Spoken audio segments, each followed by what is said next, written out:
Bien, unidad 6 entonces, cantidad de movimiento o momento lineal, ¿sí? Les he puesto los dos títulos porque dependiendo de la bibliografía, al parámetro o a la magnitud con la que vamos a trabajar en toda esta unidad, le asigna alguno de estos nombres, pero para que recuerden es lo mismo, ¿sí? Bueno, vamos a caracterizar el movimiento de un cuerpo y lo que les había comentado hace un ratito es que para caracterizar ese movimiento no es suficiente la velocidad, ¿sí? Yo no puedo representar o caracterizar el movimiento de un cuerpo hablando solo de la velocidad, porque también influye la masa. ¿Cómo me doy cuenta de eso?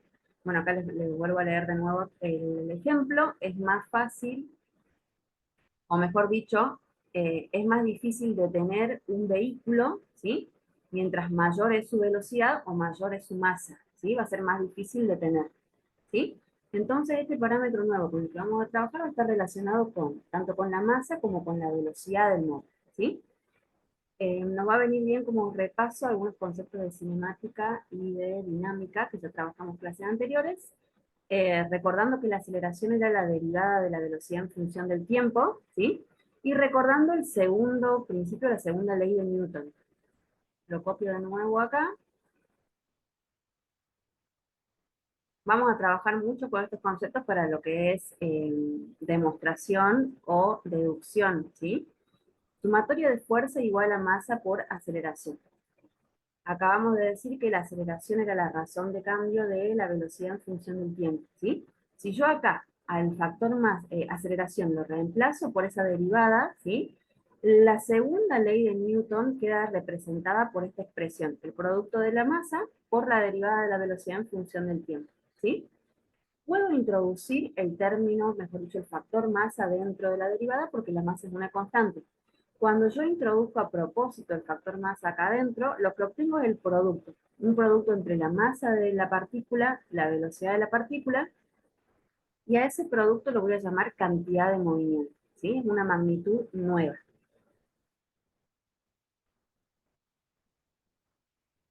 Miren acá. Bueno, todo lo que les conté recién está acá abajo, escrito, ¿sí?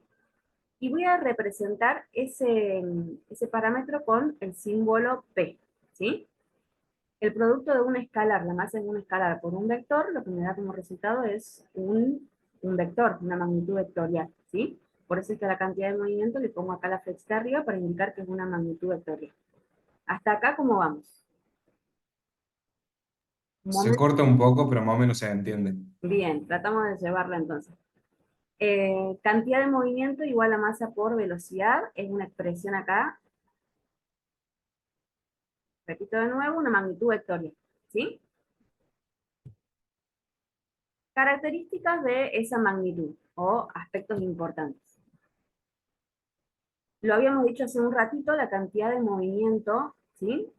Está vinculada con la masa y la velocidad del cuerpo. Esa magnitud me va a relacionar la masa y la velocidad de un cuerpo. Esto es importantísimo. Tiene la misma dirección que la velocidad, o sea, el vector cantidad de movimiento tiene la misma dirección que la velocidad de la partícula. Tengo una partícula de masa m que se mueve con una velocidad v, acá en color verde la flechita, la cantidad de movimiento tiene exactamente la misma dirección. ¿Lo ven? Por eso es que tienen la misma dirección, quiere decir que forman el mismo ángulo con el eje X. Y la unidad de medida es kilogramo por metro sobre segundo. Esa unidad queda así, no es que tiene nombre, ¿sí? Así como está, no es que después pasa Newton, Joule, no, no, no. Me queda kilogramo por metro sobre segundo, ¿sí? Unidad para cantidad de movimiento. Muchas veces la velocidad tiene componentes, o sea, una velocidad en el plano, una velocidad en el espacio tiene componentes en X y en Y, también en Z. Yo no me voy a meter con el eje Z, vamos a trabajar en el plano, ¿sí? Pero esa velocidad puede tener componentes no solamente unidimensionales, sino en dos o tres dimensiones. En ese caso, la cantidad de movimiento también va a tener componentes, ¿sí? Entonces, si para la velocidad de la partícula yo tengo velocidad en X, velocidad en Y, ¿sí? Quiere decir que la partícula se desplaza a lo largo del plano, la cantidad de movimiento también tiene componente en X y componente en Y. Me pregunta acá Gustavo con el tema de la masa de la partícula. Sí, si la masa de la partícula está en gramos, por ejemplo, tienen que pasar a kilogramos, ¿sí? Fíjense que la unidad en la que mide cantidad de movimiento es unidad de masa, kilogramos unidad de masa, metros unidad de longitud, segundos unidad de tiempo. Ya me están especificando en qué unidades tengo que trabajar. La masa en kilogramos, las longitudes en metros y el tiempo en segundos, ¿sí? Acostúmbrense siempre a trabajar con sistema internacional. Salvo en óptica que permite trabajar con distintas unidades de longitud, el resto de las unidades les conviene siempre con sistema internacional, ¿sí? Bien, entonces hasta ahora hablamos de una magnitud nueva que vinculaba la velocidad y la masa de una partícula, la llamamos cantidad de movimiento o momento lineal, y dijimos que era una magnitud vectorial y que tiene la misma dirección que la velocidad. Si la velocidad tiene componentes, el momento lineal también tiene componentes, ¿sí? ¿Por qué la aclaración acá? Puede ocurrir que la velocidad de la partícula esté sobre el eje X o sobre el eje Y. Por ejemplo, miren acá arriba. Si la velocidad de la partícula es horizontal, ¿sí? Si la velocidad es horizontal, la cantidad de movimiento también va a ser horizontal. ¿Estamos? Entonces, siempre sigue la misma dirección que la velocidad de la partícula. ¿Por qué hago esta aclaración? Ya lo vamos a ver en un ratito. Cuando ustedes trabajen con cantidad de movimiento, pueden trabajar en una o en dos dimensiones, ¿sí? Eso lo tienen que tener bien presente porque todo lo que yo haga va a estar vinculado con parámetros vectoriales y tengo que trabajar con vectores. Entonces acuérdense, ¿sí? La cantidad de movimiento es una magnitud vectorial, me va a obligar en algún momento a trabajar con sus componentes, ¿sí? No se olviden de eso. Bien, sigo avanzando. Acá les puse cantidad de movimiento en X es la masa por la velocidad en X y cantidad de movimiento en Y masa por velocidad en Y. Si tuviéramos una componente en el espacio en z, la cantidad de movimiento en z sería igual a la masa por la velocidad en z, ¿sí? Entonces, dependiendo de la cantidad de componentes que tenga la velocidad, van a ser la cantidad de componentes que va a tener la cantidad de movimiento, ¿sí? Repito, yo al z no lo puse acá porque no vamos a trabajar en el espacio, sino que nos vamos a limitar al plano.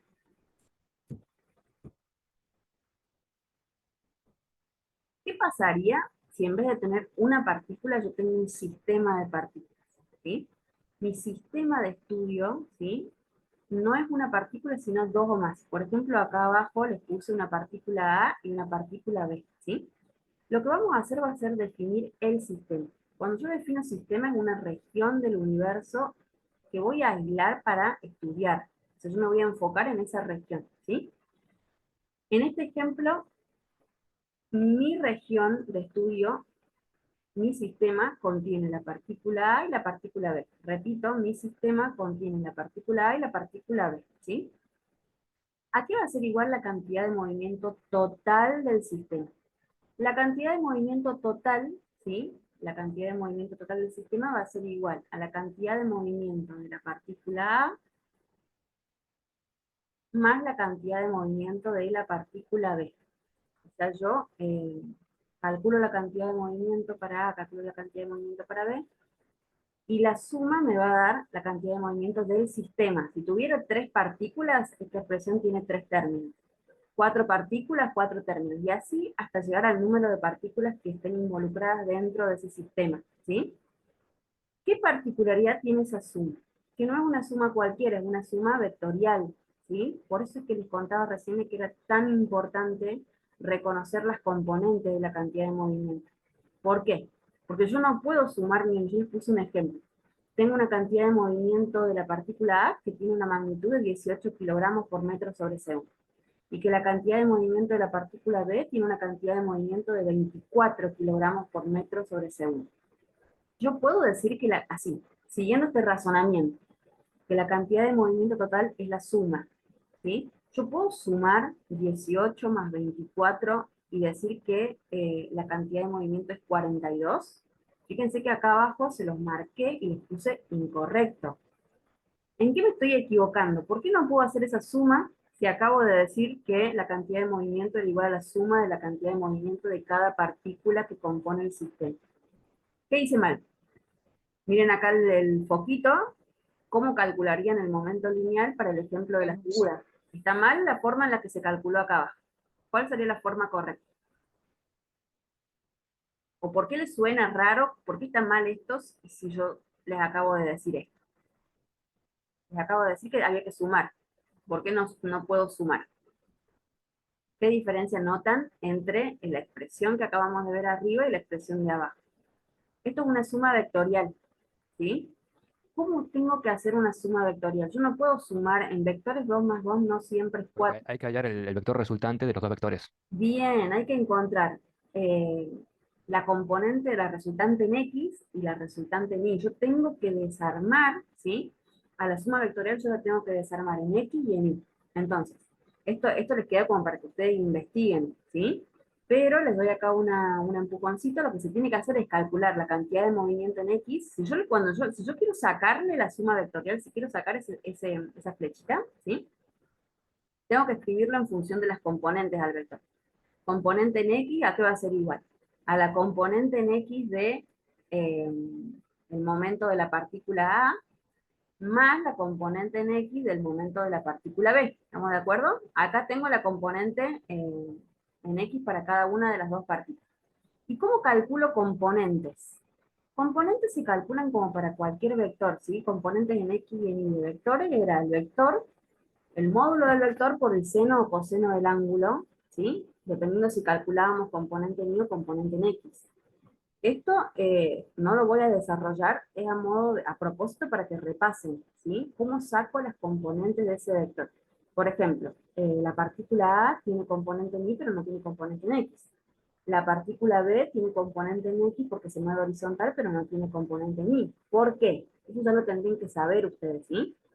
Así que bueno, acá les queda siempre que vean ese poquito así en las filminas, para que ustedes razonen un poquito. Porque uno está... Bien, depende del eje en el que se mueven, pueden tener componente en X y en Y, o ambas, si se mueven en el plano, ¿sí? Tengo que tener cuidado con el ángulo que forma con el eje X y con el signo de la componente, ¿sí?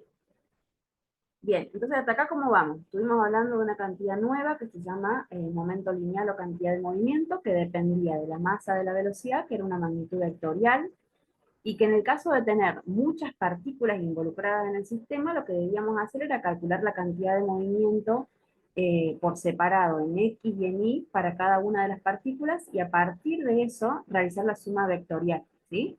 Entonces recuerden que es una suma vectorial, acá lo puse con negrita, ¿sí? Repasen cómo resolver sumas vectoriales, porque ya no lo hemos visto solamente aquí, sino que también lo vimos en la unidad 4 cuando trabajamos con sumatoria de fuerzas, ¿sí? Bien, avanzo. Esto es, todo lo que les cuento acá es a modo de demostración, ¿sí? Son deducciones. En física se procede como punto de partida, se toma una situación, se hacen ciertas consideraciones y después se hacen artilugios matemáticos para llegar a una conclusión. Fue lo que hice hace un ratito, ¿se acuerdan en la primera filmina? Cuando tomábamos que la aceleración era la derivada de la velocidad, en función del tiempo, que la segunda ley de Newton, íbamos reemplazando, bueno, esas son deducciones en física, ¿sí? Parto de una consideración y luego, con ayuda de la matemática, ¿sí? Le voy dando forma, voy llevándolo hacia un lugar. Nosotros deducciones no les vamos a pedir, así que esto no lo tienen que memorizar, pero es para que sepan de dónde vienen, ¿sí? Las ecuaciones con las que van a trabajar. Miren acá, tienen un sistema, ¿sí? Tengo un sistema formado por dos partículas. Recuerden que el sistema, repito de nuevo, es una región del espacio que yo voy a estudiar, ¿sí? Mi región del espacio yo lo voy a acotar a estas dos partículas, una partícula M1, una partícula M2, ¿sí? Vamos a ir repasando conceptos que ya vimos en las clases anteriores.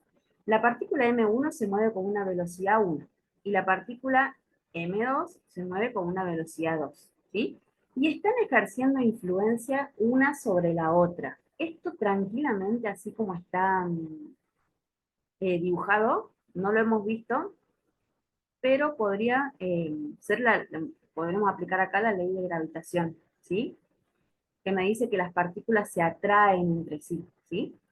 No importa eso, lo que yo quiero que se enfoquen es que tenemos una fuerza que ejerce la partícula 1 sobre la partícula 2. Imagínense acá, la partícula 1 ejerce una fuerza sobre la partícula 2, acá. Y según el principio de acción y reacción, ¿cómo responde la partícula 2?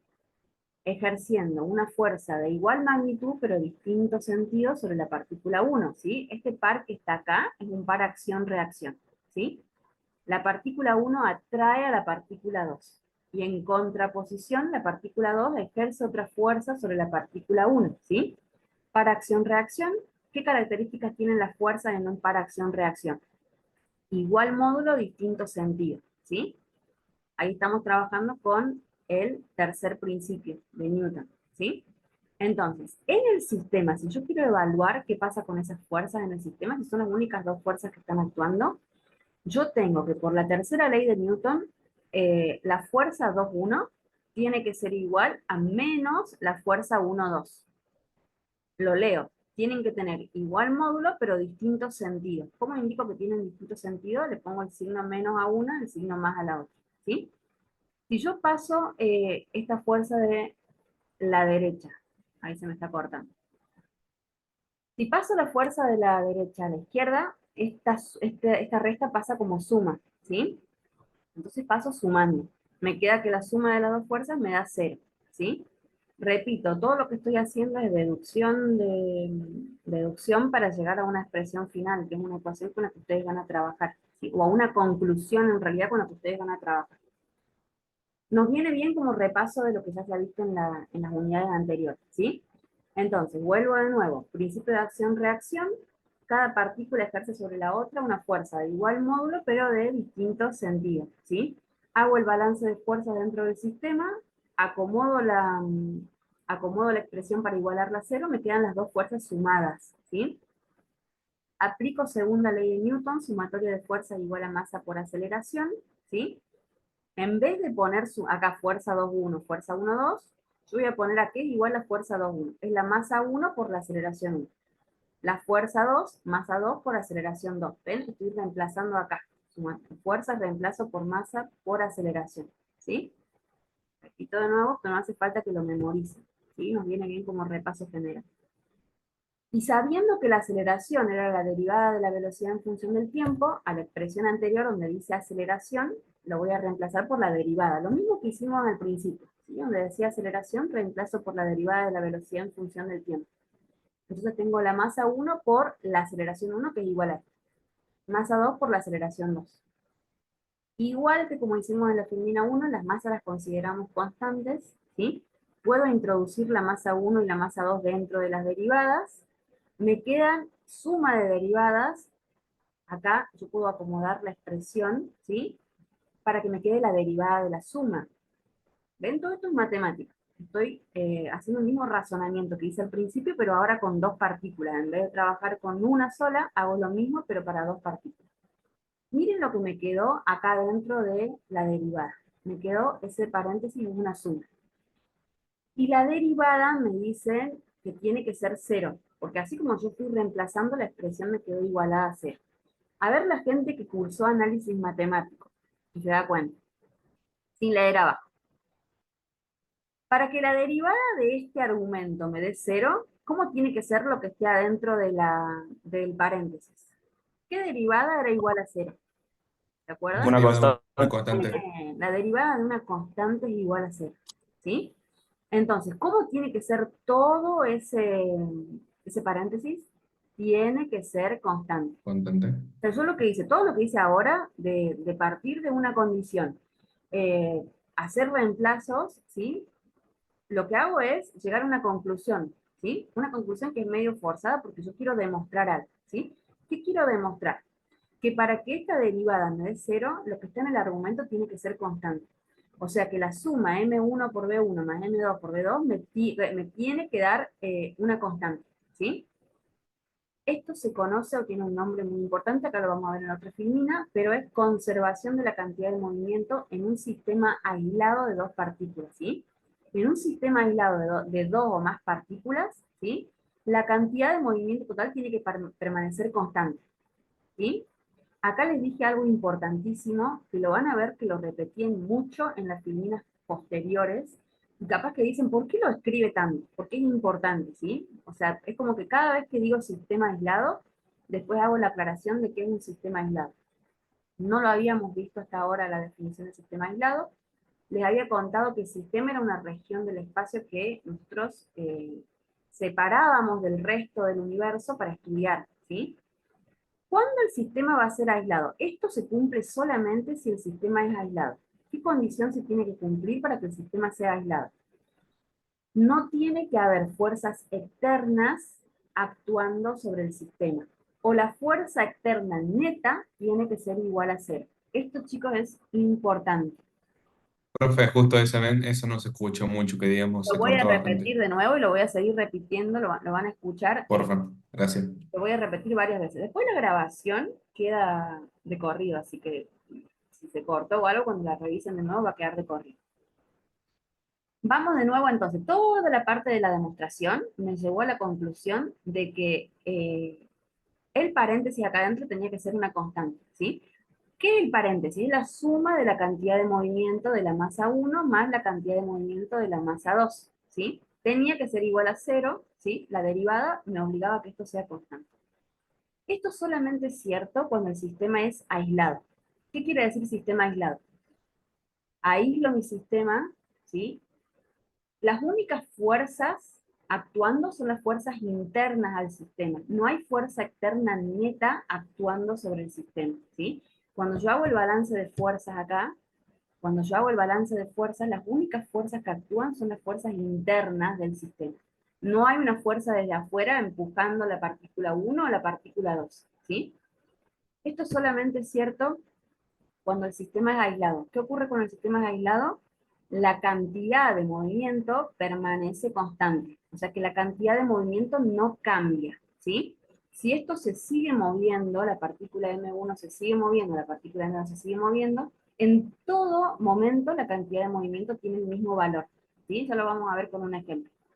Repito, solamente sirve o vale para sistemas aislados. Entonces, este concepto de sistema aislado, márquenlo porque es importantísimo, ¿sí? O anoten. Revisar cuándo un sistema es aislado en física, ¿sí? Las condiciones para que el sistema se considere aislado. Después las repito muchas veces en las filminas que siguen, ¿sí? Así que, pero tengan en cuenta ese término.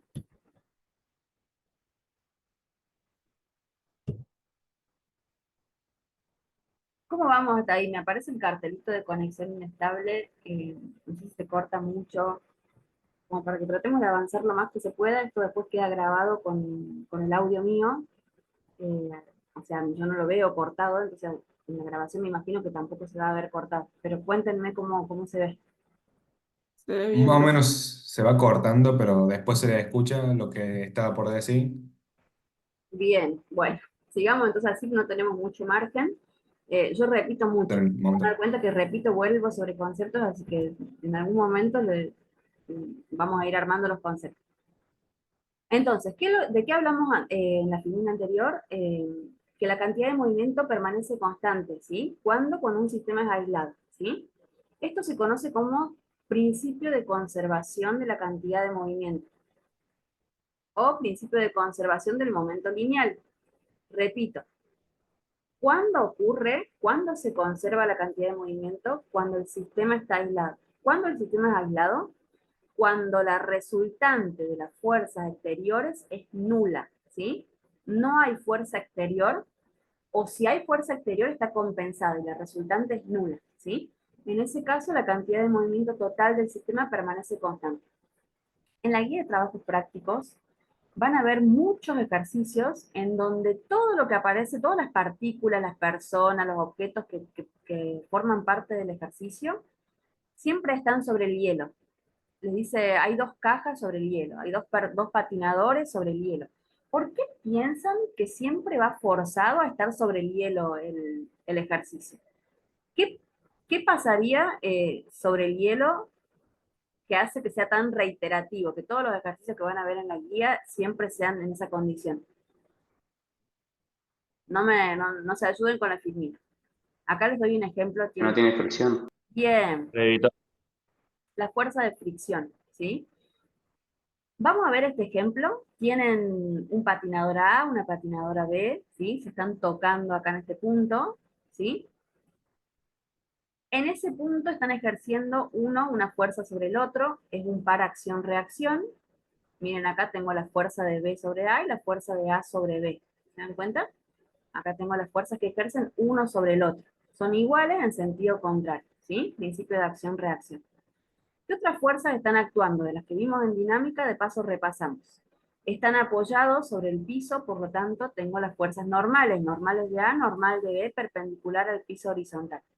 Y están dentro del campo gravitacional, tengo la fuerza peso de A y peso de B. ¿Estamos de acuerdo? Vamos con el par acción-reacción. Por definición, esas dos fuerzas estaban compensadas, ¿sí? Porque tienen mismo módulo, pero distinto sentido.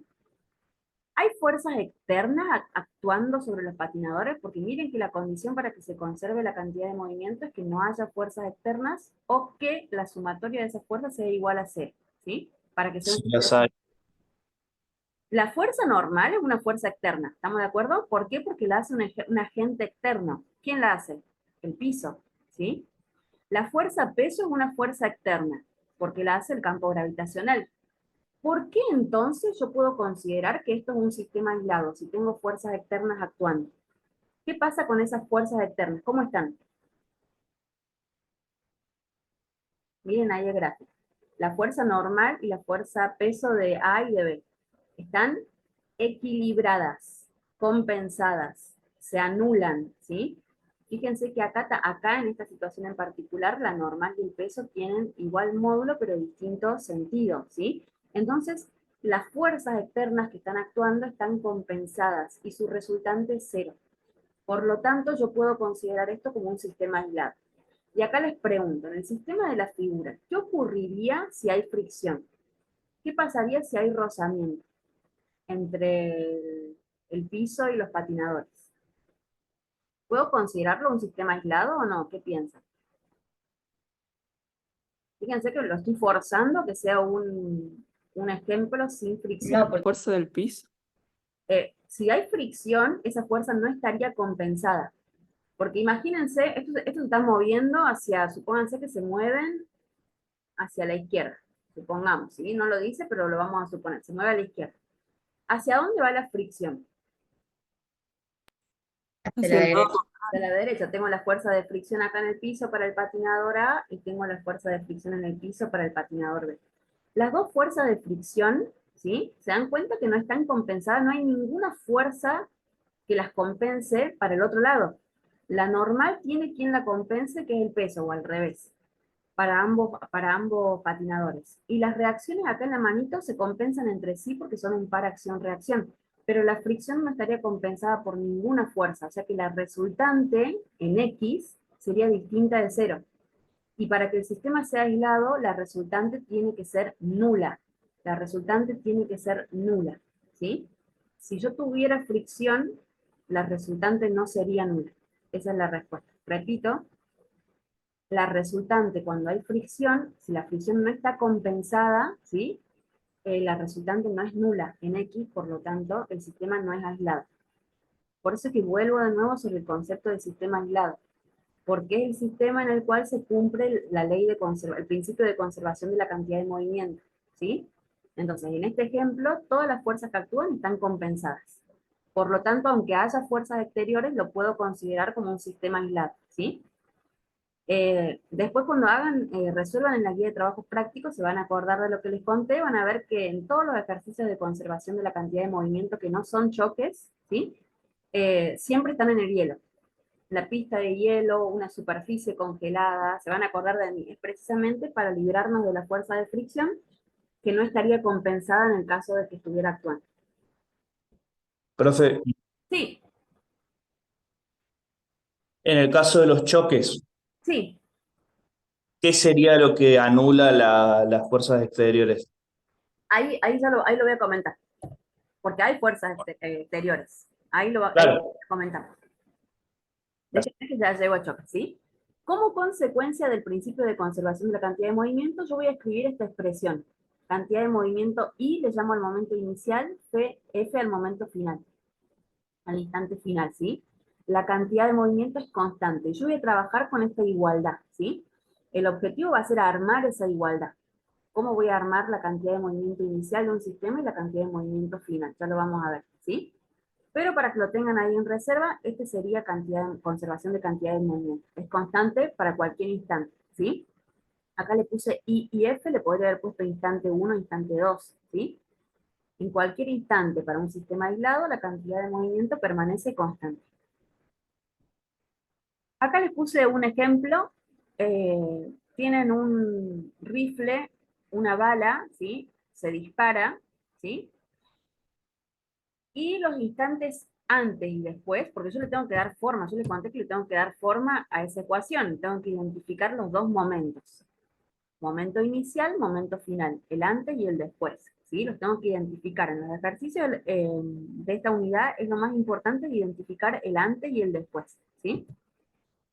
El antes es cuando la bala está dentro del rifle y todavía no se efectuó el disparo, ¿sí?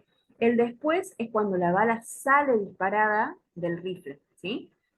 Yo no disparé nunca un rifle, eh, probablemente haya varios que sí. Lo que se siente en el hombro cuando disparan un rifle, no sé si le llaman culetazo, puede ser, es como que el arma se va hacia atrás.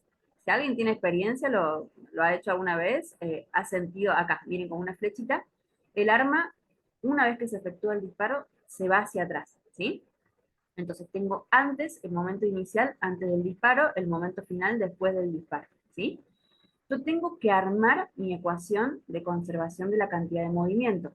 Mi sistema va a ser adentro del rifle. O sea, yo voy a limitar mi sistema acá adentro.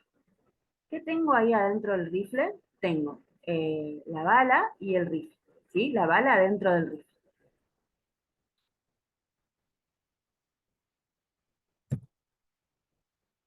Miren acá. Inicialmente, antes del disparo, ¿sí? El rifle y la bala están en reposo. ¿Estamos de acuerdo que en el momento inicial está todo quieto? ¿Sí? Si están en reposo, la velocidad para ambos es igual a 0. Entonces, en el instante inicial que identificamos, tengo ¿cuántos elementos forman parte del sistema?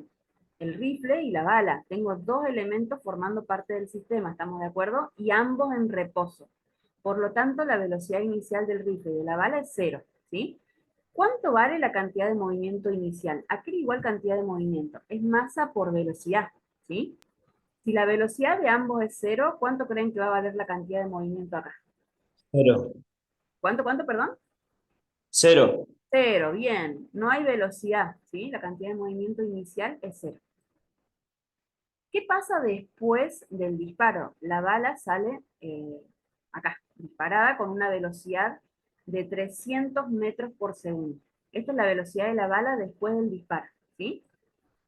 Me pregunta el ejercicio cuál es la velocidad de retroceso del rifle, ¿sí? Esa velocidad de retroceso del rifle. No la conozco. Y me da como dato la masa del rifle y la masa de la bala. Son las dos partículas que forman parte de mi sistema, ¿sí? Las velocidades iniciales son 0, las masas son datos, y la velocidad final de una de las partículas es conocida. Repito de nuevo porque parece que se cortó. Tengo como dato la masa de las dos partículas que participan dentro de mi sistema, tengo como dato la velocidad final de una de ellas y las velocidades iniciales igual a 0, ¿sí? Le vamos a dar forma, acá lo pongo en forma de ecuación, vamos a ver qué pasa con esto, ¿sí? Inicialmente, miren lo que puse acá, la cantidad de movimiento es 0 porque no había ninguna de las partículas tenía velocidad. ¿Qué cambió con la expresión que yo les puse con la flechita acá? ¿Y por qué acá puse P y X? ¿Qué significa esto? Esto es cantidad de movimiento inicial en X. Le saqué la flechita de vector porque estoy trabajando con la componente en X. ¿Por qué solamente trabajo con la componente en X? Porque el movimiento en todo tiempo de la bala es horizontal. Miren, acá tengo el eje X, ¿sí? El movimiento de la bala siempre tiene la misma dirección del eje X. Entonces, voy a calcular cantidad de movimiento No solamente. se le escucha mucho ahí, profe. ¿Qué dijo sobre el por qué estamos en el eje X? Bien, repito de nuevo. Cantidad de movimiento es una magnitud vectorial. ¿Se acuerdan cuando la habíamos definido? ¿Se me escucha mejor ahí? Sí. Ahí está mejor. Bien, miren ahí, Sí, cantidad de movimiento inicial, ¿sí? Cantidad de movimiento inicial. Es una magnitud vectorial, ¿sí? Cuando yo la trabajo, cuando yo voy a reemplazar valores para hacer cálculos, ¿sí? Yo tengo que desarmar esa magnitud. Cuando la desarmé en este ejercicio, le saco la flechita de arriba y agrego el subíndice X. ¿Qué significa el subíndice X? Que voy a trabajar con las componentes en X de mi vector. ¿Por qué componente en X solamente? Porque la bala todo el tiempo se mueve de manera horizontal, en la dirección del eje X, mientras hace el recorrido dentro del cañón del rifle, ¿sí? Y en la primera parte del recorrido, cuando sale, el movimiento es horizontal. Después esto va a cambiar y se va a transformar en acá, una trayectoria parabólica de un tiro oblicuo. Pero en ese instante, antes y después, que justamente antes del disparo y justamente después del disparo, toda la trayectoria que recorre la bala es horizontal. Entonces toda su velocidad dentro del cañón es horizontal. Por eso es que me voy a situar solamente en la cantidad de movimiento en X. ¿Sí? La cantidad de movimiento en X me va a dar 0. ¿Por qué? Porque todo inicialmente está en reposo. El rifle y la bala al principio están en reposo, por lo tanto la velocidad inicial de la bala en X es 0. O sea que la masa de la bala por su velocidad inicial es 0. Y la velocidad inicial del rifle en X también es 0. Como consecuencia, al inicio no tengo cantidad de movimiento, ¿sí? Si no hay velocidad, no hay cantidad de movimiento. ¿Estamos de acuerdo? Una vez que yo disparé la bala, tengo que armar cantidad de movimiento final. Repito, de mi vector cantidad de movimiento me interesa la componente en X. Lo voy a desarmar porque es la componente del movimiento, ¿sí? Se mueve horizontal. Tengo dos partículas, por lo tanto voy a tener dos términos, ¿sí? Tengo la masa de la bala por su velocidad final. Acá, ¿cómo la llama la velocidad final? La llama velocidad bala X. ¿Ven? Estoy usando la misma nomenclatura que el ejercicio. Pero esta sería la velocidad final de la bala en X. Y después, en el otro término, voy a tener la masa del rifle por la velocidad del rifle en X. Esta es la velocidad final del rifle, después del disparo.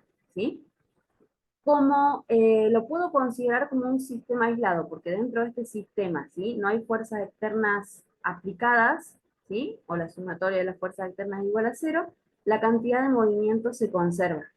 O sea que yo puedo igualar la cantidad de movimiento inicial con la cantidad de movimiento final, y en función de esto puedo despejar la velocidad del rifle después del disparo. Esa velocidad de retroceso la puedo calcular, ¿sí? Igualando las cantidades de movimiento. Cuando ustedes despejen, esto les queda de tarea como para que lo despejen ustedes, ¿sí? Calculo cantidad de movimiento inicial, cantidad de movimiento final, igualo esas cantidades y voy a poder despejar la incógnita que es la velocidad de retroceso. Cuando ustedes hagan ese cálculo, ¿sí? La velocidad de retroceso les va a dar negativa. Y acá les estoy preguntando, ¿qué indica un signo negativo cuando calculo una velocidad? ¿Por qué creen El que... empuje del rifle te va hacia atrás. Bien, que va hacia atrás? Si yo considero mi eje X, ¿sí? Considero positivos a la derecha, una velocidad negativa indica que esa velocidad está dirigida a la izquierda, ¿sí? Entonces, cuando ustedes calculen, una velocidad a la Sí. izquierda va a ser negativa. Profe, ¿sería como la reacción eso? No es un par acción-reacción, es Pero consecuencia. es preciso.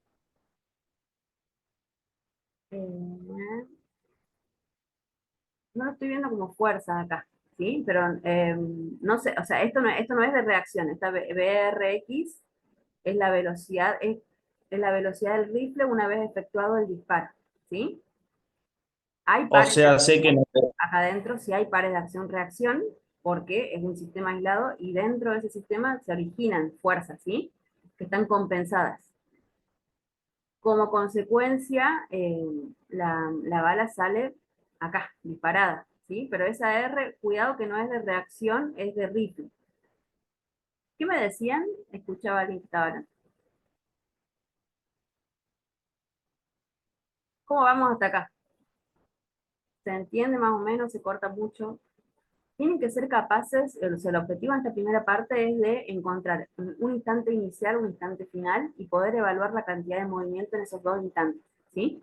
Si el movimiento es en una dimensión, solamente planteo la componente que tiene la misma dirección del movimiento. Si acá el movimiento es horizontal, planteo solamente en X, ¿sí? Y cuando armo la ecuación de cantidad de movimientos, recuerden que voy a tener un término por cada partícula, con su correspondiente velocidad inicial y velocidad final. ¿Por qué acá no armé los dos términos? Porque las velocidades iniciales son 0, entonces se anularían. Pero ven, la cantidad de movimiento inicial me quedaría la masa de la bala por su velocidad inicial más la masa del rifle por su velocidad inicial. Como las velocidades son 0, se anula todo, por eso le puse 0 acá. Esto después está para que lo hagan, ¿sí? Acá les puse el resultado, pero es para que lo Profe, se escucha bastante mal eso, de verdad. Ay, perdón. Bueno, voy de nuevo, repito de nuevo. Sí, profe. Importantísimo reconocer instante inicial, instante final, ¿sí? El antes y el después. Porque ¿qué es lo que voy a hacer yo? Si el sistema es aislado, yo voy a comparar esos dos instantes y voy a poder calcular a partir del principio de conservación de la cantidad de movimiento, ¿sí? Entonces, defino cuál es el momento inicial, defino cuál es el momento final y armo esas ecuaciones, ¿sí? Acá, en el caso del momento inicial, se lo describo. Me va a quedar la masa de la bala, que la llama mb, por la velocidad inicial de la bala. Voy a poner m y b, ¿sí? Más la masa del rifle, mr, por su velocidad inicial. ¿Ven? Si las velocidades iniciales son 0, se anulan, 0 por todo lo demás, me va a dar 0, la suma me va a dar 0. ¿Sí? Y al final tengo que ver cuántas masas tengo y con qué velocidades, y si son velocidades en una dirección o en varias direcciones, ¿sí? Para poderle dar forma también a la cantidad de movimiento final, ¿sí? Acá todo el movimiento en todo momento, hasta que yo considero que la bala sale, ¿sí? Siempre es horizontal, por eso trabajo siempre con X. Si el movimiento fuera en 2 dimensiones, ahí tengo que añadir la componente en Y. ¿Se entendió un poquito mejor? ¿Se cortó? Justo la última clase, les pido disculpas por antes del parcial porque estamos teniendo acá problemas con la conexión. La semana pasada o la anterior, no me acuerdo, también renegamos un poco con esto. ¿Quedó claro por qué el signo de la velocidad es negativo? Eso era lo importante también acá ahora. Cuando yo calculo un signo negativo me indica que el movimiento es hacia la izquierda, que la velocidad de esa partícula va a ser hacia la izquierda.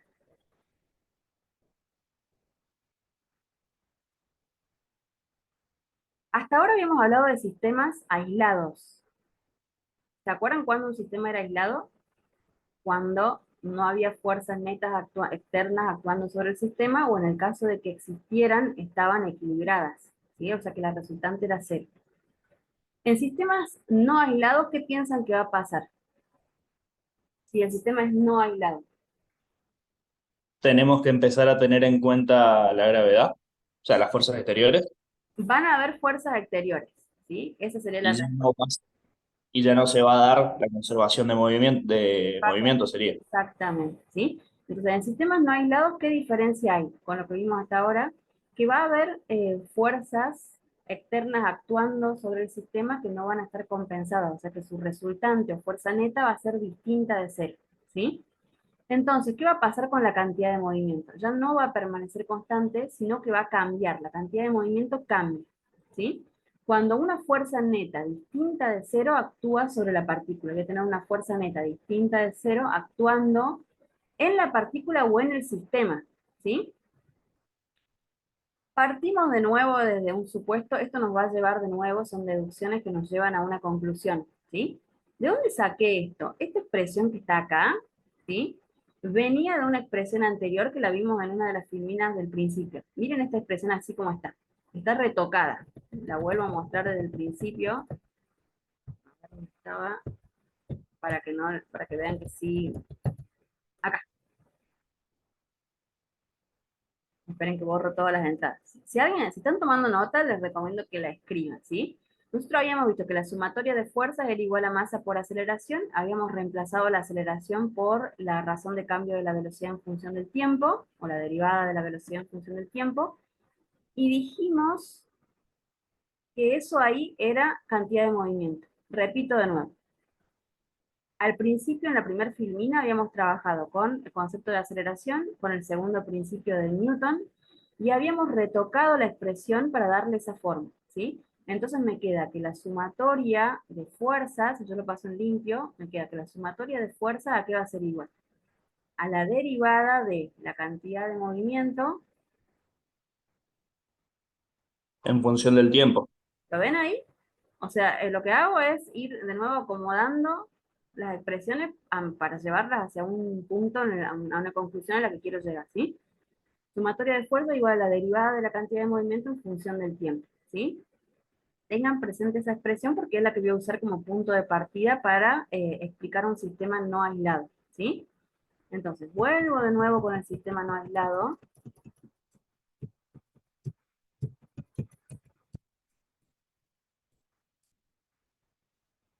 ¿Y qué tiene de distinto la expresión que acabo de copiar con esa expresión? Que el diferencial de t que estaba acá abajo, lo pasé para el otro lado multiplicando. Si quieren la copio de nuevo. Me había quedado que la sumatoria de fuerzas era igual a la derivada de la cantidad de movimiento en función del tiempo. Ay, perdónenme el pulso. Este dt lo paso para el otro lado y obtengo esta expresión, sumatoria de fuerza por diferencial de tiempo, ¿sí? Miren lo que voy a hacer ahora. Yo puedo mantener la igualdad, ¿sí? Integrando a ambos lados. Si yo integro a ambos lados, ¿sí? Aplico la misma operación a los dos lados de la ecuación, la igualdad se mantiene, ¿estamos de acuerdo? ¿A qué era igual la derivada? Perdón, la integral de una derivada, ¿se acuerdan? Cuando en análisis tengo la integral y tengo una derivada. ¿Qué pasaba acá? Esto va a ser igual al delta, a la variación. No sé si se acuerdan o no de eso. Variación de la cantidad de movimiento. ¿Sí? Esto que está acá, cuando yo aplique integral a ambos lados, me va a quedar la variación de la cantidad de movimiento. ¿Sí? ¿Y a qué era igual la variación de la cantidad de movimiento? Es cantidad de movimiento final menos cantidad de movimiento inicial. Mira, entonces lo que yo hice ahí en el medio fue aplicar integral a ambos lados. La integral acá de la derivada me va a dar el delta P, la variación, cantidad de movimiento final menos cantidad de movimiento inicial. Esta variación en la cantidad de movimiento es igual a la integral entre el tiempo inicial y el tiempo final de la sumatoria de las fuerzas actuantes sobre el sistema por diferencial de tiempo, ¿sí? A todo esto que está acá, yo lo voy a llamar impulso. O sea, voy a introducir una nueva magnitud física y le voy a dar por nombre impulso de una fuerza. ¿Qué es el impulso de una fuerza? Es una medida de la capacidad que tiene esa fuerza para cambiar la cantidad de movimiento de un sistema, ¿sí? Una fuerza en un sistema no aislado puede cambiar la cantidad de movimiento de ese sistema, y a ese parámetro que me indica la capacidad de esa fuerza para cambiar la cantidad de movimiento se le va a llamar impulso, ¿sí? El impulso con la I mayúscula lo voy a representar. Es una magnitud vectorial, ¿sí? Que tiene las mismas unidades que la cantidad de movimiento. Esto está copiado todo en la figura, ¿sí? Entonces, esa integral va a ser igual al impulso, ¿sí? ¿A qué era igual la integral entre un valor inicial y un valor final? ¿Se acuerdan del concepto de integral? Integral era igual al área bajo la curva, ¿sí? Si yo tengo una fuerza variable, acá, en el eje Y, grafico la fuerza variable en función del tiempo, ¿sí? Entre el tiempo inicial TI y el tiempo final TF, ¿sí? La integral bajo la curva es igual al área y representa el impulso de la fuerza. Ese es el impulso, el área bajo la curva, ¿sí? Si yo hiciera un promedio de todos estos valores, estos infinitos valores que componen esa gráfica, si yo hiciera un promedio, acá, si yo sumara e hiciera un promedio, me queda que el área bajo la curva es equivalente al área de ese rectángulo. Un rectángulo cuya altura es igual a la fuerza promedio y la base es el delta T, tiempo final menos tiempo inicial.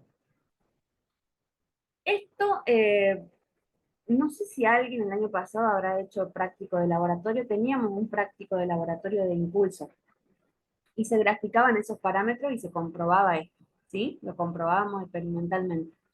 que la Profe, fuerza promedio... ¿Cómo? Se me cortó. una duda. Sí, ¿Todas estas cosas de derivadas y de integrales van en el parcial? deducciones no. Yo ya les dije que deducciones no, Mm, pero sí las cosas importantes, por ejemplo, reconocer cuando un sistema es aislado o no, ¿sí? sí. Conocerlo, por ejemplo, en un gráfico. Vos tenés un sistema con estas partículas, a ver si el sistema se cumple las condiciones o los requisitos para que el sistema sea aislado o no.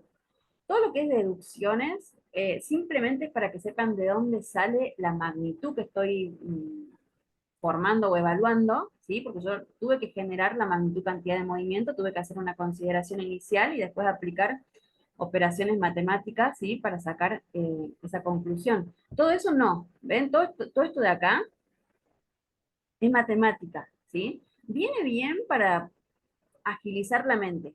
Créanme que los ayuda mucho a ir repasando, integrando conceptos, ¿sí? Pero no de memoria, lo van razonando, porque ustedes no van a tener que desarrollar de memoria, ¿sí? Esto simplemente para mostrarles de dónde sale el concepto de impulso, ¿sí? Y gráficamente, ¿a qué sería igual el impulso? Sí tienen que saber que es igual al área bajo la curva de una gráfica en la que estoy graficando la fuerza en función del tiempo. El área bajo la curva es el impulso. No me interesa, repito, el desarrollo de memoria, pero miren acá la filmina que viene, ahí les voy a mostrar qué es importante. Miren acá, si la fuerza es constante, el impulso es igual a la fuerza por el delta T. ¿Sí? Y si la fuerza es variable, lo que tengo que hacer es integrar bajo la curva y calcular el área. Repito, esto de memoria no me sirve. Si necesito, bueno, acá lo que les dije recién, que la cantidad es vectorial y que tiene las mismas unidades que la cantidad de movimiento, sí necesito que sepan distinguir, por ejemplo, en las dos gráficas que les estoy mostrando ahora. Tengo fuerza en función de tiempo, ¿sí? Tengo una gráfica en azul, una gráfica en naranja, ¿sí? ¿Qué diferencia hay entre esas dos áreas? El área, le vamos a poner área 1 y el área 2. Ambas áreas son iguales. Me lo dice acá el ejemplo. Me dice el área bajo ambas curvas es la misma. O sea que el área 1 es igual al área 2. ¿Qué diferencia hay entonces entre las dos gráficas que estoy mostrando? Grafican impulso, ¿sí?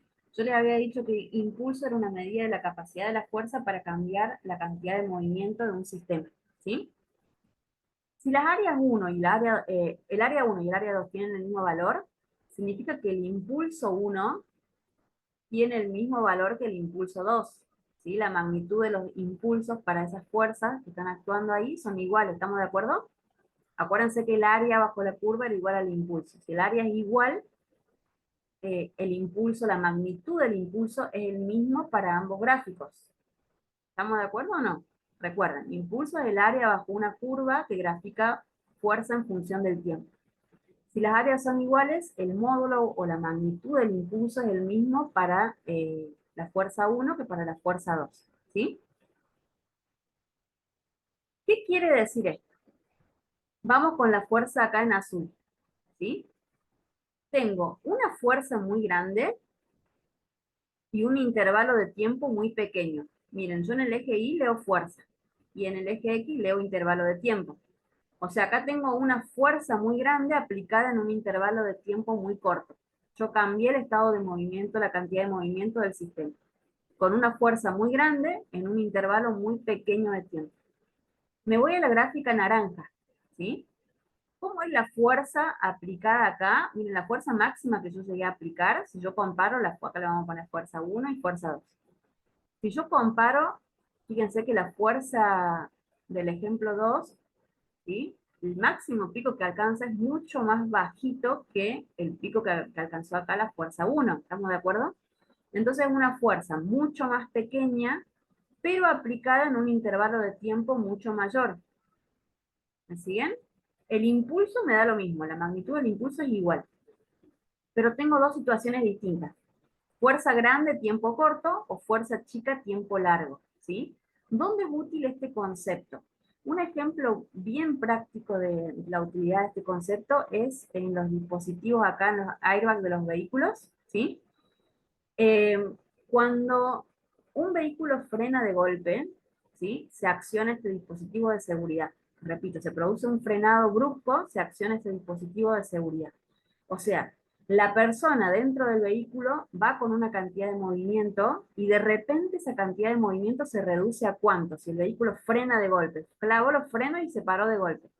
La cantidad de movimiento Cero. final pasa a cero. O sea, pasa de un valor probablemente alto, puede ser que venga mucha velocidad, a un valor cero, ¿sí? O sea que la cantidad de movimiento se reduce a cero. ¿Es lo mismo reducirla a cero a la cantidad de movimiento del conductor en un tiempo muy corto con una fuerza muy grande?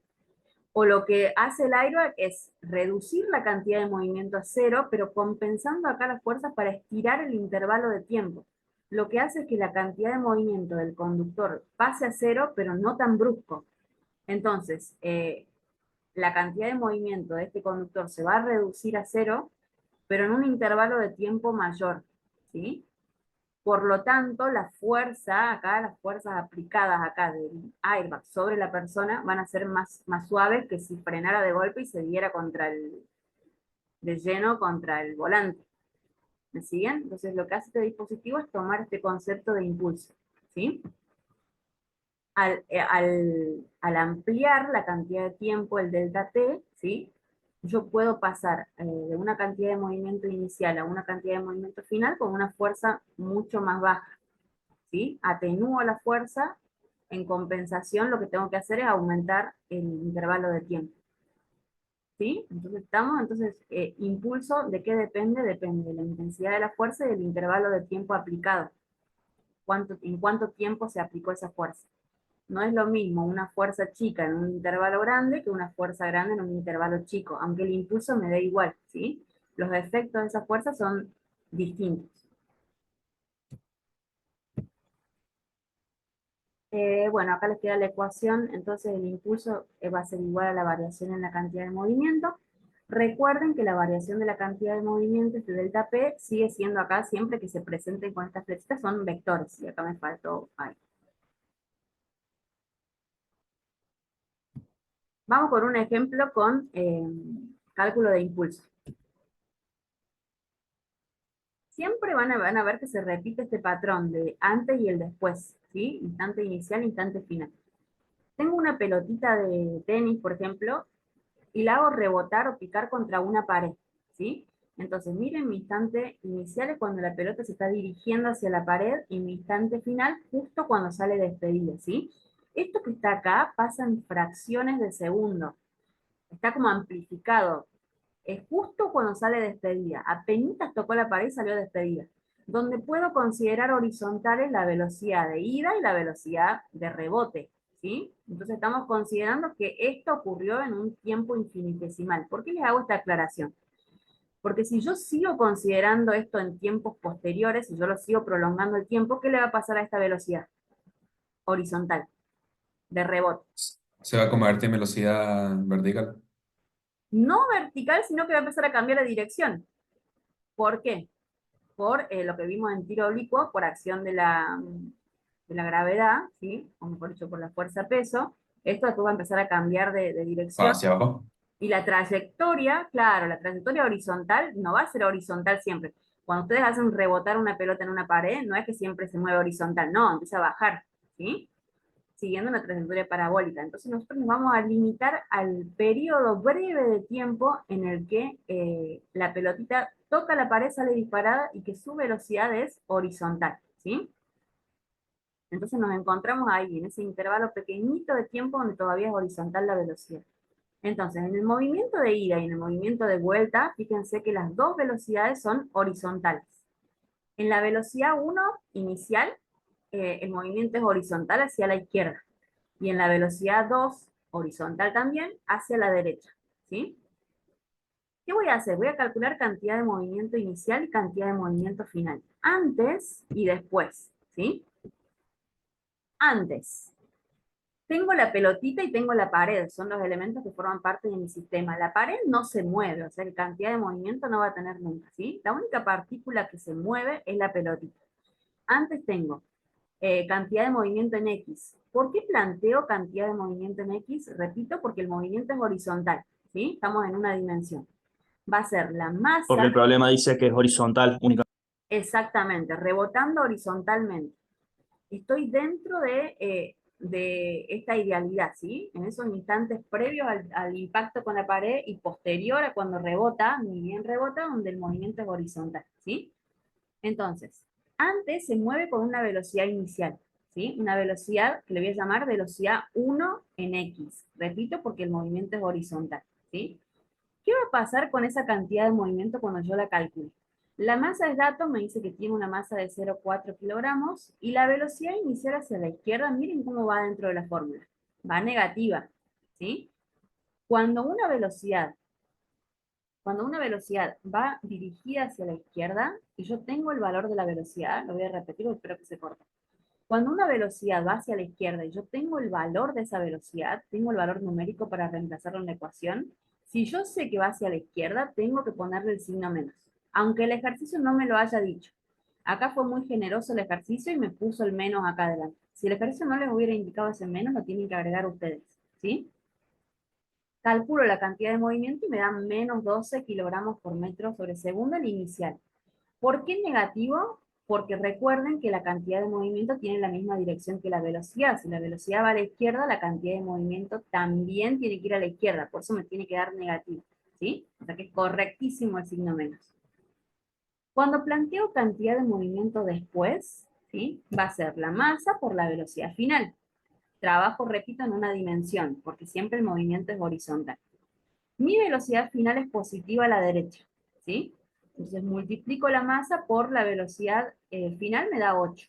Positivo porque la cantidad de movimiento tiene el mismo sentido y dirección que la velocidad. Si la velocidad va a la derecha, la cantidad de movimiento también a la derecha. ¿Qué puedo ver de este cálculo que acabo de hacer? ¿Cómo es la cantidad de movimiento antes y después? No evalúo el signo, evalúo el módulo, ¿sí? Tengo una cantidad de movimiento inicial de 12 y una cantidad de movimiento final de 8. ¿Qué pasó con la cantidad de movimiento? ¿Cambió o no cambió? Sí, Cambió. Entonces puedo concluir que el sistema es aislado o no es aislado. No es aislado. no es No es aislado. aislado, ¿sí? Entonces, porque para que sea aislado, esto me tendría que dar 0, ¿sí? La diferencia me tendría No. que dar 0. De acuerdo con el teorema del impulso y la cantidad de movimiento. ¿A qué va a ser igual el impulso? Me piden calcular el impulso. El impulso es la variación de la cantidad de movimiento, ¿sí? Si yo calculo la variación de la cantidad de movimiento, me va a dar el impulso. Como estoy trabajando en X, porque todo es horizontal, voy a calcular la variación de la cantidad de movimiento en X. Hago la diferencia, tengo la resta acá del delta, el delta siempre es una resta, y tengo el menos que calculamos con el signo menos de la velocidad. Menos por menos es más, entonces el impulso de la fuerza vale 20 kilogramos por metro sobre segundo. ¿Sí? Lo que hice fue calcular el momento inicial y el momento final. Como las cantidades son distintas, puedo concluir que la cantidad de movimiento no se conserva y calculando el delta, la variación de la cantidad de movimiento, puedo calcular el impulso de la fuerza. ¿Cómo vamos hasta ahí? Importante el tema de los signos en las velocidades, ¿sí? Como trabajo en una dimensión. Ya lo vamos a repasar para choque. ¿Alguien que me diga la hora porque no tengo reloj? 10:30. Ah, estamos como atrasadísimos. Bien, vamos rapidísimo. Bien, vamos a ver casos particulares, especiales, que son los choques, ¿sí? El choque es una interacción. Miren acá, dice. Durante un choque, dos cuerpos ejercen uno sobre el otro fuerzas muy grandes durante un lapso muy breve, ¿sí? Es una interacción muy intensa y muy corta. Eso es un choque, ¿sí? Me preguntó un compañero por qué en un choque se consideraba que se conservaba la cantidad de movimiento si, por ejemplo, dos autos chocan y frenaron. Porque las fuerzas que se generan dentro del sistema, las fuerzas internas, son mucho mayores, ¿sí? Son tan intensas que yo puedo despreciar a las fuerzas externas. Por eso el Profe, choque se puede idealizar como un sistema aislado. Sí, te escucho. se cortó todo lo que dijo. Ay, no me digas. Por lo menos yo no lo escuché. Bueno, lo repito de nuevo. Por- Eh, Repetimos entonces el concepto de choque, ¿sí? Es una interacción breve y muy intensa, ¿sí? En un lapso muy pequeño de tiempo entre dos cuerpos, ¿sí? No sé si recuerdan que un compañero me había preguntado por qué los choques se podían considerar o se consideraban como sistemas aislados, si es que había fuerzas externas actuando. Por ejemplo, cuando dos vehículos chocan y frenan, ¿sí? Esa fuerza de fricción entre los neumáticos y el asfalto es una fuerza externa. ¿Por qué yo lo considero un sistema aislado? Porque dentro del sistema las fuerzas que se generan son muy grandes, ¿sí? Son mucho mayores que cualquier fuerza externa que actúe. Entonces yo puedo despreciar en un choque las fuerzas externas y considerar el sistema como un sistema aislado, ¿sí? Puedo ignorar las fuerzas externas, ¿sí? Y el sistema lo voy a considerar o lo voy a idealizar como un sistema aislado, en el caso de un choque. Repito, ¿hay fuerzas externas? Sí. ¿Por qué considero el sistema aislado? Porque las fuerzas externas son muy pequeñas en comparación con las fuerzas internas generadas dentro del sistema, ¿sí? Repito, es una idealización. Yo voy a idealizar el sistema de partículas que chocan como un sistema aislado y por lo tanto el momento lineal se conserva, la cantidad de movimiento se conserva, ¿sí? Vamos a clasificar los choques en tres tipos. El criterio de clasificación es si la energía cinética se conserva o no. Si la energía cinética se conserva, el choque va a ser elástico. La energía cinética se conserva. Si la energía cinética no se conserva, podemos tener un choque inelástico o totalmente inelástico. Acá han cambiado la nomenclatura. Probablemente al totalmente inelástico lo hayan visto en algún momento los que cursaron antes como plástico. El totalmente inelástico sería el equivalente al plástico, ¿sí? Y el inelástico estaría en el medio de estos dos, entre el totalmente inelástico y el elástico, ¿sí? Tanto en el inelástico como en el totalmente inelástico la energía cinética no se conserva, ¿sí? ¿Qué diferencia ven entre estos dos de abajo? En ambos la energía cinética no se conserva, ¿sí? Pero ¿qué diferencia hay entre un totalmente inelástico y un inelástico sólido? Uno Miren, tiene la suficiente fuerza como para empujar al otro. miren, ahí lo vemos, ¿no? Miren, está vinculado bien con lo que ocurre con los dos cuerpos después del choque. Ustedes tienen graficado el momento previo, el momento del choque y el momento posterior al choque, ¿sí? Si después del choque las partículas quedan unidas, el choque va a ser inelástico totalmente. Pero si las partículas quedan separadas y se ha perdido algo de la energía cinética, ¿sí? El choque va a ser solamente inelástico, sin el término totalmente, ¿sí? Ya vamos a profundizar más en cada uno de los tipos de choques, pero sí, siempre que vean un choque, miren, a ver, qué pasa antes y qué pasa después del choque. Las partículas quedan juntas o separadas. ¿La energía cinética se conserva o no? En función de eso, voy a clasificarlo, ¿sí? En los choques elásticos, las partículas quedan separadas, ¿sí? Tengo antes del choque, las partículas se dirigen una hacia la otra, después del choque se separaron, en este ejemplo, ¿sí? Y la característica fundamental de un choque elástico es que la energía cinética se conserva del sistema, ¿sí? La energía cinética al inicio va a ser igual a la energía cinética final después del choque. Conclusión, entonces, para un choque elástico, la energía cinética se conserva y como lo voy a considerar un sistema aislado, la cantidad de movimiento también se conserva, ¿sí? Voy a trabajar con dos ecuaciones. La ecuación de cantidad de movimiento de conservación me decía que la cantidad de movimiento inicial tenía que ser igual a la cantidad de movimiento final. La cantidad de movimiento inicial acá en un sistema de dos masas es la masa 1 por la velocidad inicial 1 más la masa 2 por la velocidad inicial 2. Y la cantidad de movimiento final es la masa 1 por la velocidad final 1 más la masa 2 por la velocidad final 2. ¿Sí? Entonces tengo cada masa, tengo sus velocidades, armo la ecuación de cantidad de movimiento. Y la energía cinética, ¿quiénes van a tener energía cinética en el sistema? Todos los que se estén moviendo. La masa 1 se mueve con una velocidad inicial, entonces tengo energía cinética de la masa 1, un medio por la masa 1 por su velocidad inicial al cuadrado. Y así voy a calcular un término de energía cinética para cada partícula que se esté moviendo, antes y después del choque, ¿sí? Entonces, tengo para un choque elástico dos ecuaciones para trabajar, la de cantidad de movimiento que se conserva y la de energía cinética que también se conserva, ¿sí? ¿Qué va a pasar en un choque elástico? Como tengo dos ecuaciones, es muy probable, casi que con certeza se los digo, que los ejercicios que les toquen de choque elástico tengan dos incógnitas. Como tengo dos ecuaciones, voy a poder resolver dos incógnitas. O sea, van a haber dos variables que ustedes no van a conocer, ¿sí? ¿Y cómo se hace eso? Se hace con un sistema de ecuaciones, ¿sí? Entonces, en choques elásticos, no se asusten, siempre probablemente tengan que plantear un sistema de ecuaciones con estas ecuaciones de acá. Lucas, la masa y la velocidad son las mismas, sí. Masa y velocidad son las mismas que las de acá arriba.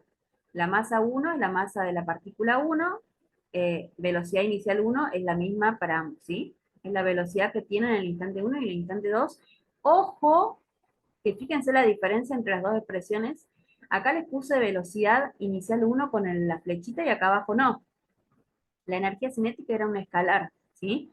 Solamente le interesa el módulo de la velocidad. A la energía cinética yo no la voy a dividir en X y en Y. A la cantidad de movimiento, como es un vector, sí le interesa la dirección y el sentido del vector velocidad, ¿sí? Entonces, cuando yo calcule cantidad de movimiento, acá la velocidad la voy a tener que desarmar en X y en Y. Pero para energía cinética es el módulo, la velocidad neta, ¿sí? Ya van a ver ejercicio con el profe, van a ir aplicando.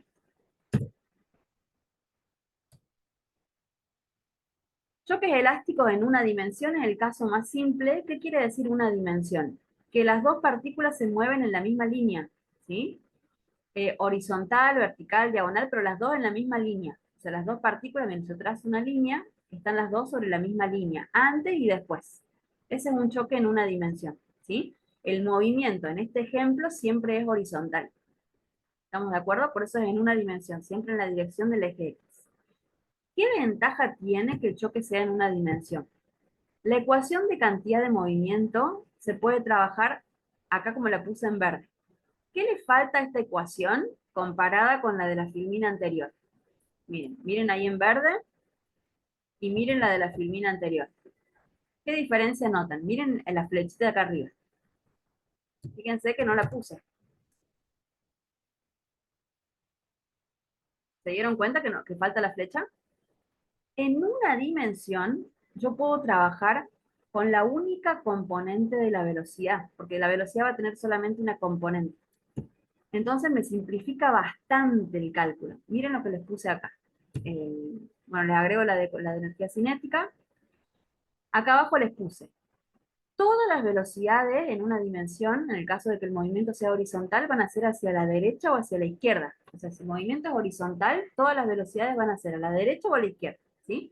Entonces yo puedo trabajar con mi ecuación de cantidad de movimiento y asignar los signos algebraicos a cada velocidad indicando la dirección, ¿sí? Si va hacia la derecha, yo voy a tomar velocidad positiva. Y si va hacia la izquierda, voy a tomar velocidad negativa. O sea, puedo trabajar sin descomponer en X y en Y, solamente sabiendo que se mueve horizontal, ¿sí? Puedo trabajar con la ecuación de cantidad de movimiento y el único cuidado que tengo que tener es a cada velocidad asignarle el signo correspondiente, ¿sí? Si alguna velocidad va a la izquierda y yo tengo ese valor que meterlo acá en la ecuación, lo voy a introducir con el signo menos, ¿sí? Por ejemplo, a la izquierda va la velocidad inicial de la masa 2. O sea que este término debería ser negativo. Velocidad inicial de la masa 2 sería negativo, ¿sí? Y después a la izquierda va la velocidad final de la masa 1. Ese término también va a ser negativo. ¿Cuándo? Cuando yo conozca el dato, ¿sí? Si yo conozco el valor numérico, cuando lo meto en la ecuación, me tengo que acordar de ponerle el signo menos, ¿sí?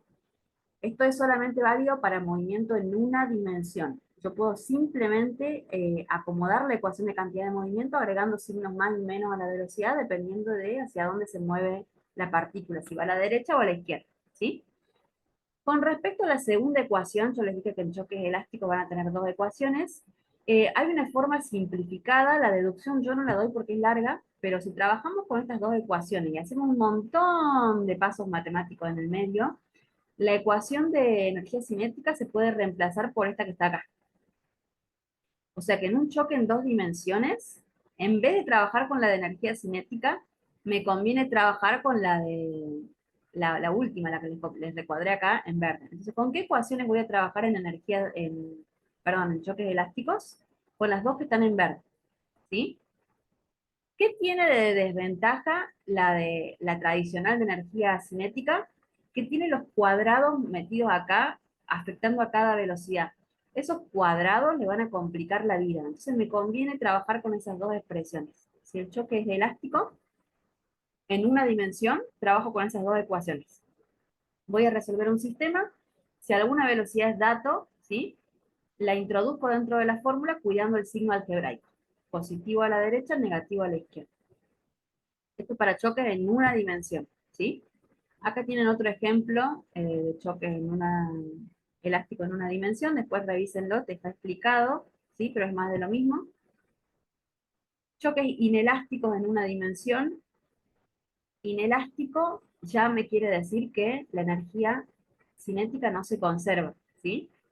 Después del choque las masas quedan separadas, pero la Profe, energía una cinética no se consulta. conserva. ¿Sí? ¿Alguien me quiere decir algo? Sí, una consulta. ¿El inelástico es como lo que trabajábamos el año pasado como explosivo? No, explosivo no es un choque, sino cuando una partícula se fracciona en más partes. Tengo una partícula, parto de una partícula y se divide de repente por alguna razón en fragmentos, ¿sí? El inelástico probablemente, si lo han visto años anteriores, lo hayan visto como semielástico. El inelástico es el análogo de semielástico en bibliografías más viejas, ¿sí? Este sería semielástico, ¿sí? Características entonces, la cantidad de movimiento sí se conserva, en todos los choques la cantidad de movimiento se va a conservar, pero la energía cinética no. Y después de la colisión, en este choque las partículas quedan separadas, ¿sí? Y acá les pregunto, ¿qué quiere decir que la energía cinética no se conserva? ¿Qué va a pasar con la energía cinética final? ¿Qué piensan? Si no se conserva, ¿qué quiere decir? Si algo no se conserva, Vaya. va a cambiar. Bien. Lo más común es que la energía cinética se pierda, ¿sí? Se transforma en otra forma de energía. Entonces no se conserva la energía cinética, sino que se pierde transformándose en otra forma de energía. Pierde entre comillas, ¿sí? En realidad se transforma. Después tenemos choques perfectamente inelásticos. A estos en bibliografías viejas los llamaba plásticos, choques plásticos, ¿sí? Las características fundamentales de este tipo de choques es que la energía cinética no se conserva y las partículas quedan adheridas después de la colisión, ¿sí? Después del choque las partículas se mueven como una sola masa, ¿ven? La masa 1 y la masa 2 forman una sola masa. Le puedo llamar masa M, ¿sí? Que es la suma de las dos masas. La cantidad de movimiento sí se conserva, o sea, cantidad de movimiento antes y después del choque va a ser igual. Entonces, diferencia entre los choques, repito, se conserva o no la energía cinética, quedan juntas o separadas las masas. Eso les va a dar la clasificación de cada uno de los choques, ¿sí? La cantidad de movimiento se conserva en cualquiera de los tres. Acá está la ecuación de cantidad de movimiento para el choque en una dimensión. Si es en una dimensión, miren cómo me quedó, no sé si lo ven acá en verde abajo. Antes del choque tengo la masa 1 con su velocidad inicial 1 y la masa 2 con su velocidad inicial 2. Y después del choque, ¿cuántas masas tengo? Tengo una sola gran masa formada por M1 más M2, moviéndose con una velocidad común, velocidad final, ¿sí? Entonces mi ecuación de cantidad de movimiento, ¿cómo la voy a armar? Me fijo. ¿Cuántas masas tengo y qué velocidad tienen, ¿sí? Voy a tener tantos términos como masas. Al principio tengo dos masas, voy a tener dos términos. Al final tengo una masa, voy a tener un término. ¿Se entiende? Armo mi ecuación de cantidad de movimiento en función de la cantidad de masas inicial y final. Acá me quedó una sola masa al final, por eso que me va a quedar un solo término para la cantidad de movimiento final. Y acá en cambio tenía dos masas, dos términos. Si es en una dimensión, lo mismo que recién, puedo trabajar directamente con la única componente de la velocidad, cuidándole el signo. Si la velocidad va a la izquierda, tengo que acordarme que esa velocidad va a ser negativa en la fórmula cuando yo reemplace el valor numérico, tiene que ir con el signo menos. ¿Sí? Acá tienen otro ejemplo de un choque perfectamente inelástico. Y un factor que me va a servir para clasificar el tipo de choque es el coeficiente de restitución. Si yo conozco todas las velocidades, todas las iniciales y todas las finales, el coeficiente de restitución me permite clasificar los choques, ¿sí? Si yo reemplazo, todas las velocidades son datos, ¿sí? Si yo reemplazo y el coeficiente me da 0, el choque es inelástico perfectamente. Y si el choque me da el coeficiente me da 1, el choque es elástico, ¿sí? Y el inelástico solo o semielástico, ¿qué valores de coeficiente tiene? Tiene valores entre 0 y 1, mayores que 0, menores que 1, ¿sí? El coeficiente de restitución me permite anticipar el tipo de choque solamente sabiendo las velocidades iniciales y finales, ¿sí? Perdón que voy rápido, nos queda poquito tiempo. Miren acá, ¿qué diferencia hay de todo lo que venimos hablando hasta ahora con lo que les voy a mostrar ahora? Colisiones en 2 dimensiones. ¿Qué notan de distinto entre lo que vimos antes y lo que estoy mostrando ahora? ¿Qué va a pasar o qué pasó? Miren antes. Antes dos partículas se aproximaban siguiendo la misma línea, ¿sí?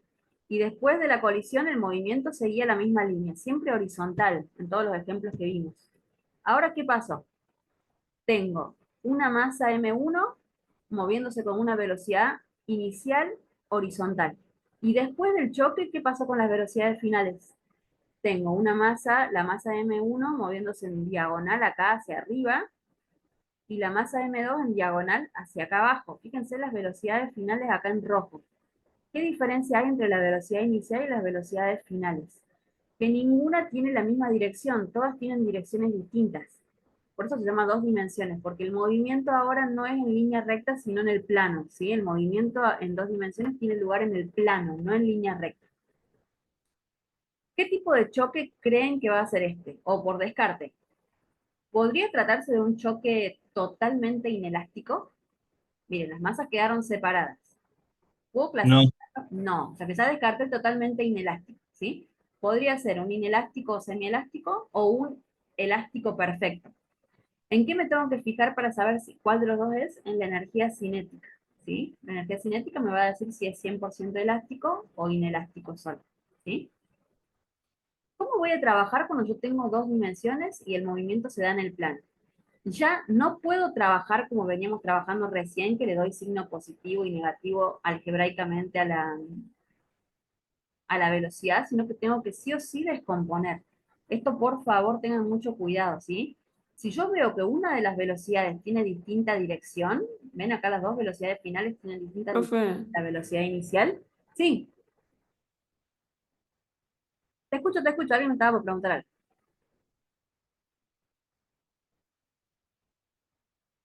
Alguien me estaba preguntando algo y no escuché más, escuché el profe y no escuché más. sí, quería preguntarte, Sí, decime. ¿es un choque inelástico al final o qué es? No entendí. Podemos saber qué no es. No es 100% inelástico porque las partículas quedan separadas. Y para saber de los otros dos que me quedan, por descarte cuál es, deberíamos calcular la energía cinética, pero no tenemos valores. Así que si nos dieran los valores, podríamos sacar el coeficiente de restitución o calcular la energía cinética y ver si se conserva o no. ¿Sí? Se lo hice como preguntándoles para descartar el totalmente inelástico, pero de los otros dos no podemos saber cuál es, a menos que nos den como dato las velocidades. ¿Sí? Acá justo un ejemplo que no tiene número. Importantísimo, miren la velocidad horizontal acá, y acá cambió de sentido y de dirección.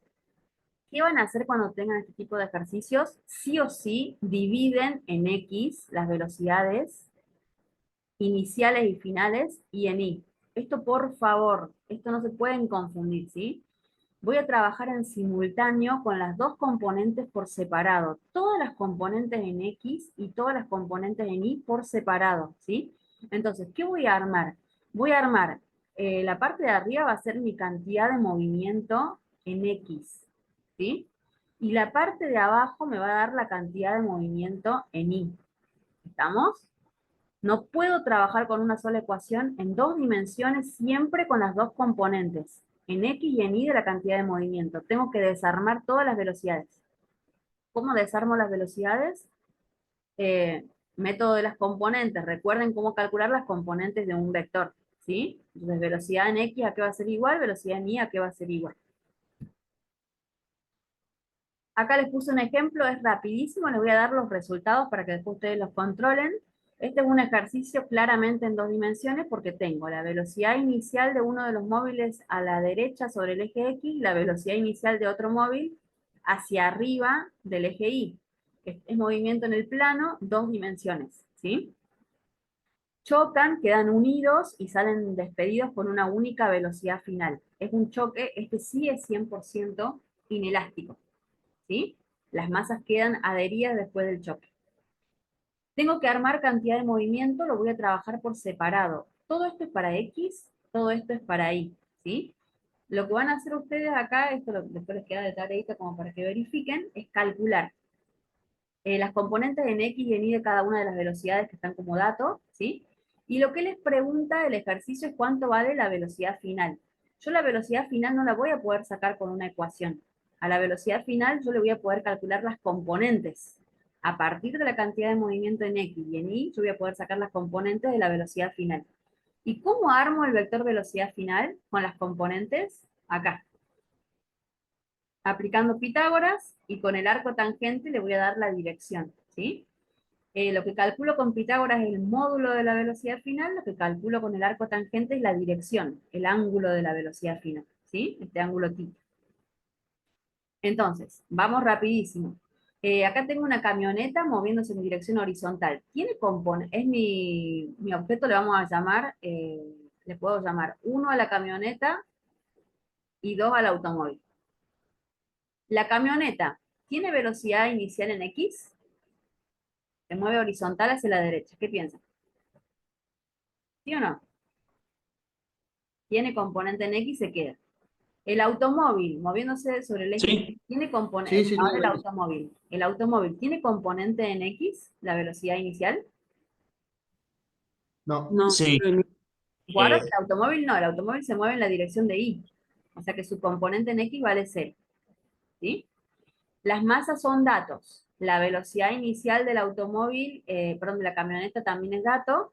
Tengo que calcularle la componente en X, ¿sí? Tengo que sacar la componente en X de esa velocidad. Reemplazo, lo que voy a poder despejar es la velocidad final en X. Yo le voy a dar el valor acá para que les quede, eh, para que cuando lo hagan lo controlen. Esto da 6,67. Anoten los resultados, pero no están copiados acá. Hago el mismo análisis en Y. En Y la camioneta no tiene componente de velocidad, por lo tanto la tacho. El auto sí tiene componente en Y de velocidad en Y, la dejo. Voy a poder despejar de acá la velocidad final en Y. Esto les va a dar 5 metros por segundo. Conociendo las componentes de la velocidad final, yo ya puedo armar el vector velocidad final a partir de las componentes, ¿sí? Esto queda acá a modo de ejemplo, después van a ver la resolución de algunos ejercicios con el profe en la siguiente hora, ¿sí? Así que por eso lo paso rápido. Importante, anótense por ahí, busquen cómo calcular las componentes de vectores, para fuerzas, para velocidades, cómo calculo la componente en X y la componente en Y. ¿Cómo calculo el signo de la componente? ¿Qué ángulo uso? Este ángulo que yo voy a usar para las velocidades iniciales y finales. ¿Es el ángulo con respecto a X, con respecto a Y? ¿Cómo lo mido? Todo eso lo tienen que manejar muy bien, ¿sí? Entonces pongan ahí, importante manejar los ángulos. Últimos conceptos, los vemos muy por encima, mucho de esto no hay en la guía, ¿sí? Sí hay mucho de choques y de impulso, ¿sí? Centro de masa, creo que hay un par nada más de ejercicios, lo mencionamos al pasar, después vamos a retomar este concepto en la unidad 9, ¿sí? Por eso también lo paso rápido. El centro de masa es un punto especial de un sistema, ¿sí? Que se comporta como si toda la masa del sistema estuviera concentrado en ese punto. Acá les puse como ejemplo un bat de béisbol, ¿sí? Que se le escapa de las manos del jugador, y el centro de masa se mueve como si toda la masa estuviera ahí en ese puntito rojo. Yo puedo describir el movimiento de ese sólido, en este caso es un sólido, ¿sí? En función del movimiento del centro de masa. Es como si toda la masa estuviera en ese solo lugar, se concentrara en ese solo lugar, ¿sí? El centro de masa se puede calcular para sistemas de partículas y para sólidos rígidos, ¿sí? Lo vemos rapidito, porque eso ya los libero. En el caso de sistema de partículas, acá tengo, por ejemplo, dos partículas unidas por una varilla bien de masa despreciable, ¿sí? Bien finita. El centro de masa siempre se aproxima a el objeto de mayor masa, ¿sí? Está como corrido hacia donde se encuentra la mayor cantidad de masa del sistema. Acá me doy cuenta por el tamaño, la masita acá en celeste es más grande que la de naranja, ¿sí? Asumo que tiene más masa, entonces el centro de masa está corrido hacia esa masa, ¿sí? Si yo aplico una fuerza acá arriba, en este punto, por encima del centro de masa, el sistema gira en sentido horario, ¿sí? Gira como si yo tuviera acá ese punto fijo, gira alrededor del centro de masa, ¿sí? Si yo aplico una fuerza acá abajo, gira en sentido antihorario. Pero si yo aplico una fuerza en el centro de masa, ¿sí? El sistema se va a mover de manera horizontal en dirección a la fuerza aplicada, ¿sí? Entonces, repito, es un punto característico que se comporta como si toda la masa estuviera concentrada en ese lugar, ¿sí? Yo podría reemplazar todo el sistema de partículas por una sola partícula ubicada en el centro de masa. ¿Estamos? Ese sería el concepto. Acá tengo dos partículas, podría tener más, ¿sí? Entonces, repito, se comporta el sistema como si toda la masa estuviera concentrada en ese lugar. Yo podría reemplazar todo el resto del sistema por una sola partícula ubicada en esa posición, ¿sí? Vamos acá rápido, eso se calcula de manera... Es fácil el cálculo, lo que tengo que hacer es usar un sistema cartesiano de referencia para localizar las masas. Acá tengo un ejemplo con dos partículas nada más, ¿sí? El centro de masa tiene coordenadas. Ese centro de masa tiene una coordenada en X y una coordenada en Y. La coordenada en X del centro de masa se calcula como, en el caso de dos partículas, es la masa 1 por su coordenada en X, más la masa 2 por su coordenada en X, dividida la suma de las masas, ¿sí? Y la coordenada en Y se calcula de manera análoga, usando las coordenadas en Y de cada una de las partículas, que para este ejemplo en particular, ¿cuánto vale la coordenada en Y de la partícula 1 y de la partícula 2? La coordenada de esa partícula vale 0 en Y, ¿sí? La partícula 1 tiene coordenada 1, x1 y 0 en Y. Y la partícula 2 tiene coordenada x2 y 0 en Y, para este ejemplo, ¿sí? Entonces, ¿cómo calculo la ubicación del centro de masa? Va a estar en la línea que une esas dos partículas, ¿sí? Ubicada más cerca de la partícula de mayor masa, en este caso de M2. Entonces, esto es como localizar el centro de masa en un sistema de partículas. Tengo que considerar las coordenadas de cada una de las partículas que forman el sistema y aplicar acá esta ecuación, ¿sí? Si están todas sobre el eje X, solamente voy a tener coordenada en X. Pero si tengo partículas en el plano o en el espacio, tengo que agregar la coordenada en Y y la coordenada en Z. La forma de que se calcula es exactamente igual, nada más que en vez de poner X, pongo Y o pongo Z, la coordenada de posición.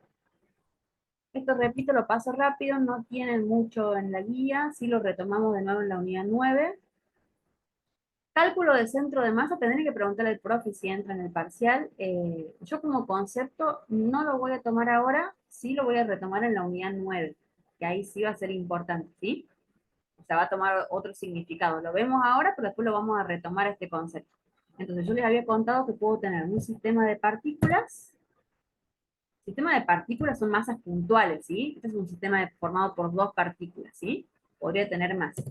O puedo tener un sólido rígido. Sólido rígido o cuerpo extendido, ¿sí? Son términos análogos. Son, por ejemplo, si los sólidos son uniformes, pueden tener forma de cubo, de esfera, de cilindro, de varilla, ¿sí? En el caso de los sólidos rígidos, uniformes, donde la masa se distribuye uniformemente en toda la estructura, el centro de masa coincide con el centro geométrico, ¿sí? Esto, por eso les digo, lo vamos a retomar, no lo voy a usar ahora, lo vamos a introducir, pero después lo vamos a retomar en otra unidad. El centro de masa en un sólido uniforme, ¿sí? Que es un sólido rígido uniforme, se ubica en el centro geométrico.